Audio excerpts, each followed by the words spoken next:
మీకు ఇంతేనా? ఏదైనా హాట్ తిన్న తర్వాత స్వీట్ తినాలని అనిపిస్తుందా? నేనైతే కంపల్సరీగా హాట్ తిన్నాకైనా, అన్నం తిన్నాకైనా స్వీట్ అయితే కొద్దిగా అయినా తింటాననమాట. ఇంకా అది నాకు అలవాటైపోయింది. ఇవాళ నేనైతే ఒక రెసిపీతో మీ ముందుకైతే వచ్చేసాను.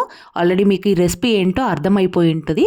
నాకైతే 1 మంత్ నుంచి ఈ సేమియా సగ్గుబియ్యం పాయసం చేసుకొని తినాలనిపిస్తుంది గానీ, ఇంట్లో వర్క్‌తో, ఆఫీస్ వర్క్, పిల్లలు ఈ పనులన్నిటితో నాకైతే ఇది చేసుకోవడం అసలు కుదరలేదనమాట. ఇంక ఇవాళైతే గట్టిగా పట్టుబట్టేసి సగ్గుబియ్యం సేమియా పాయసం రెడీ చేయడానికైతే నేనైతే ఫిక్స్ అయిపోయాను.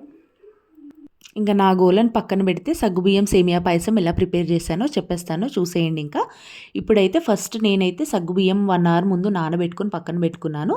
సేమియా ఒక 1 కప్ తీసుకొని బాగా నెయ్యిలో డ్రై రోస్ట్ చేసుకొని పక్కన పెట్టేసుకొని, జీడిపప్పు, కాజు, బాదం, పిస్తా, కిస్మిస్ ఇవి కూడా తీసుకొని బాగా నేతిలో వేయించి పక్కన పెట్టుకున్నాను.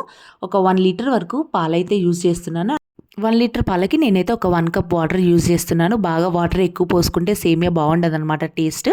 ఇంకా పాలు మరుగుతున్నప్పుడు నేను అందులో సగ్గుబియ్యం వేసి, సగ్గుబియ్యం బాగా ఉడికిన తర్వాత రోస్ట్ చేసుకున్న సేమియా వేసి, మనం ఆల్రెడీ వేయించి పెట్టుకున్న డ్రై ఫ్రూట్స్ అందులో వేసేసి లాస్ట్లో కండెన్స్డ్ మిల్క్ అయితే యాడ్ చేయాలన్నమాట. కండెన్స్డ్ మిల్క్ వేసిన తర్వాత ఇంకా స్టవ్ మాత్రం ఆపేసుకొని మనం ఇంకా సర్వ్ చేసుకొని తినేయడమే. చూస్తున్నారా ఎంత యమ్మీగా కనిపిస్తుందో. స్వీట్ అంటే నాకు చాలా ఇష్టం అండి. హాట్ తిన్న తర్వాత కంపల్సరీగా స్వీట్ తింటాను. మీలో ఎంతమందికి ఇలా హాట్ తిన్న తర్వాత స్వీట్ తినే అలవాటు ఉందో కామెంట్ బాక్స్లో కామెంట్ చేయండి. Like, share, comment. Thank you.